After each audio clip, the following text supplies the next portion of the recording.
Hi everybody, my name's Simone and I've been an Avon rep since February of this year and also been a leader for the last 10 campaigns.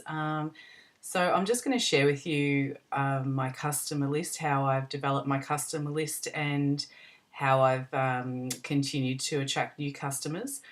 I suppose when I first started, I sent my e-brochure link to everybody that I knew, whether it be via text, email, messenger. I put it up on my Facebook page. I didn't care. I sent it to everybody. And I think the thing that I learned really early is that you never assume that somebody's going to say no. You always have to give them the chance to actually say yes or say no. And getting over that hesitation of asking them and actually sort of getting my confidence up just to spit it out sometimes meant that I've actually gained some really fantastic customers. There are so many Avon lovers out there and you just never know unless you ask. So always give people the benefit of the doubt and the opportunity to say yes rather than assuming that they're going to say no straight up. So with my Avon cycle, with the 3 week cycle, over the last since I've actually been with Avon, I've actually worked towards operating one campaign in advance. So while this campaign's running, I've already put out my brochures for the next campaign. I'll collect them and usually order within the first week of the campaign opening.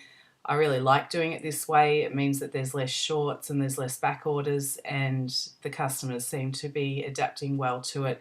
I just slowly sort of decrease the time frame that I was giving them the next brochure until they really didn't quite realise what the cycle was. They were just getting it before they would normally.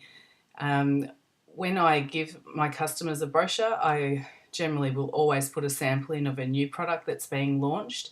If it's a brand new customer, I do multiple samples in a brochure, but for my existing customers, I generally look at just the new products that are coming up and using those samples. And on the order slip, I'll always put the date that I'm coming to collect, obviously, and and the expected delivery date, so they're aware, because that's often a question asked. And usually customers are pretty happy with that. For me, I've got 2 young children, and Friday is the day that I can be a little bit more flexible because it's when my youngest is in daycare and my eldest is in kinder. So Fridays are my day. So I'll drop off the brochures one Friday and I'll pick them up the next. And then the delivery will be the following Friday after I receive the order. So all of my customers know that and they're happy with that. It's always on the order form. In saying that, I'll always send out a reminder, and I'll always, whether it be by a text or a personal phone call, because not everybody answers a text message, just to remind them that I'm coming for delivery. Most of my customers will pay by transfer to a Visa Load and Go, but a lot of my customers who are older tend to like to pay in cash, and they also like a personal visit. So for some of my older customers, I'll always pop in and have a little chat with them, and I'll always have my samples in the car. Commonly with some of my older customers, they have had a lipstick that they've had for a couple of years and it's running low, and they love that colour, but that colour's not available anymore. So I'll always have my samples in the car, and I'll bring in my lipstick samples, for example, and they will have a look at the current range and pick something as close as possible to, and making sure that they know that they can return it if the colour's not quite right when it actually comes through. As far as getting new customers, I do dead drops. I dead drop my old brochures in my local area. I've actually recently dead dropped about 400 brochures and leadership flyers, and I have gained so far gained a couple of customers out of that. And it's always, I suppose, when people message or call and ask to see a current brochure, that I'm prompt and that I'm on time, and then I deliver it and pick it up when I say I'm going to. So being reliable, I think, is really important.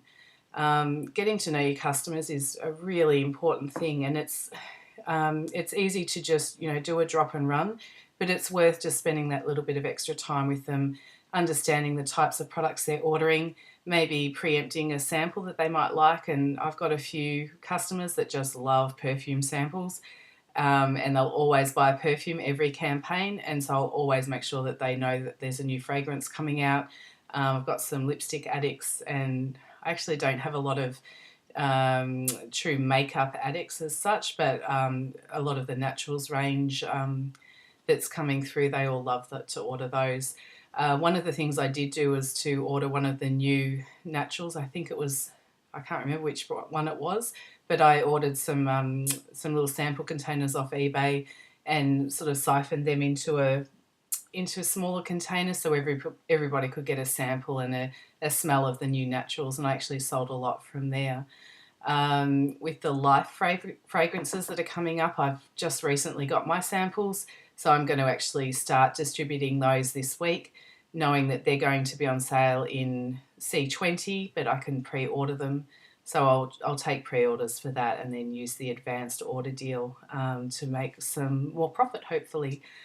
Um, I was really lucky when I first started that my district manager actually gave me an old customer list from a rep that had decided to no longer continue. So I was able to call all of those customers. Obviously, a lot of them had moved on. Some of them didn't answer. And those ones I went and door knocked and checked, and to see if they'd like to continue. And my customer base, which I've probably got about 30 or 40 really reliable and regular customers, have come from that list. And I'm really thankful for my district manager who gave me that list. The other thing that I had done as a leader was to call up ex-reps and to see if they would like to rejoin Avon as part of recruitment. And from there, I've been able to gain quite a few customers, and really great customers as well. So that's some little tips along the way that hopefully will help you to develop your Avon business. I think the biggest tip of all is just to keep trying. You never stop mentioning it. You never stop showing your brochure to new people. You never stop trying to find ways to make little samples out of things that don't technically have samples available in the reveal.